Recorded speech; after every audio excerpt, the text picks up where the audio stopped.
കേരളത്തിന്റെ പല ഭാഗങ്ങളിലും ഹിന്ദി സംസാരിക്കുന്നവരുടെ എണ്ണം വർദ്ധിച്ചു വരികയാണ്.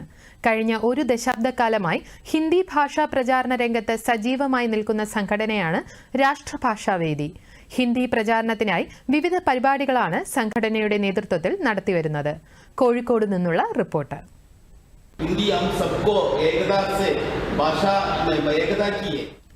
രാഷ്ട്രഭാഷയുടെ പ്രാധാന്യം വർദ്ധിച്ചു വരുന്നതിനനുസരിച്ച് കേരളത്തിന്റെ പല ഭാഗങ്ങളിലും ഹിന്ദി സംസാരിക്കുന്നവരുടെ എണ്ണം വർദ്ധിക്കുകയാണ്. കഴിഞ്ഞ ഒരു ദശാബ്ദക്കാലമായി ഹിന്ദി ഭാഷാ പ്രചരണ രംഗത്ത് സജീവമായി നിൽക്കുന്ന സംഘടനയാണ് രാഷ്ട്രഭാഷാവേദി. വേദിയുടെ ആഭിമുഖ്യത്തിൽ വിദ്യാർത്ഥികൾക്കിടയിലും യുവജനങ്ങൾക്കിടയിലും വയോജനങ്ങൾക്കിടയിലും ഹിന്ദി ഭാഷ അവബോധം പകർന്നു നൽകാൻ വിവിധ പരിപാടികൾ നടത്തിവരുന്നുണ്ട്. ഹിന്ദി രചനാ മത്സരങ്ങൾ, സ്പോക്കൺ ക്ലാസുകൾ, ഹിന്ദി പക്ഷാചരണം തുടങ്ങിയ പ്രവർത്തനങ്ങൾ നടന്നുവരുന്നു. കോഴിക്കോട് ജില്ലയിലെ വിവിധ പഞ്ചായത്തുകളിലും ലൈബ്രറികൾ കേന്ദ്രീകരിച്ചും പ്രവർത്തനം വ്യാപിപ്പിക്കാനുള്ള തയ്യാറെടുപ്പിലാണ് രാഷ്ട്രഭാഷാവേദി. വിരമിച്ച ഹിന്ദി അധ്യാപകർ, സർക്കാർ ജീവനക്കാർ തുടങ്ങിയവർ കൂട്ടായ്മയിലുണ്ട്. കോഴിക്കോട് തിരുത്തിയാട് ദേവീവിലാസം ലൈബ്രറിയിലും വർഷങ്ങളായി ആഴ്ചയിൽ ഒരു ദിവസം ക്ലാസുകൾ നടന്നുവരുന്നു. രാഷ്ട്രഭാഷാവേദി എന്ന സംഘടന കേവലം ഹിന്ദി ദിൻ ഒരു ദിവസമാക്കി ഒതുക്കാതെ 2 ആഴ്ചക്കാലം, ഞങ്ങളതിന് ഹിന്ദിയിൽ കൊടുത്തിരിക്കുന്ന പേര് ഹിന്ദി പക്വാഡ സമാരോഹം എന്നാണ്, ഹിന്ദി പക്ഷാചരണം എന്നും പറയും.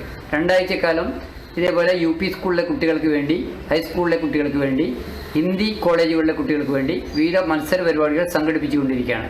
ഇന്ന് സെപ്റ്റംബർ 15 ഇവിടെ തിരുത്തിയാട് ദേവീസാൻ ലൈബ്രറിയിൽ ഇതിൻ്റെ ഉദ്ഘാടനത്തിന് തിരഞ്ഞെടുക്കാൻ കാരണം, ഇവിടെ ഞങ്ങൾ 10 വർഷത്തിലധികമായി മുതിർന്ന പൗരന്മാർക്ക് വേണ്ടി, അതായത് 70 വയസ്സിന് മേലെ പ്രായമുള്ള ആൾക്കാർ വരെ ഇവിടെ സ്പോക്കൺ ഹിന്ദി പഠിക്കാൻ വരുന്നുണ്ട്. അത് വളരെ സന്തോഷകരമായൊരു കാര്യമാണ്. അപ്പോൾ ഈ സ്പോക്കൺ ഹിന്ദി ക്ലാസ്സുകൾ തിരുത്തിയാട് ദേവീസാൻ ലൈബ്രറിയിൽ തുടങ്ങിയതിൻ്റെ ഒരു ചുവട് പിൻപറ്റിക്കൊണ്ട് ഞങ്ങൾ മണിയൂർ പഞ്ചായത്തിലെ നവോദയ ലൈബ്രറിയിലും അതേപോലെ പേരാമ്പ്ര നൊച്ചാട് പഞ്ചായത്തിലെ രാവറ്റമംഗലം എന്ന സ്ഥലത്തും തുടങ്ങിയിട്ടുണ്ട്.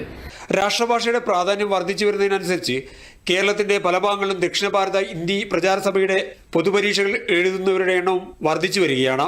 നസീർ ബാബു, ദൂരദർശൻ ന്യൂസ്, കോഴിക്കോട്.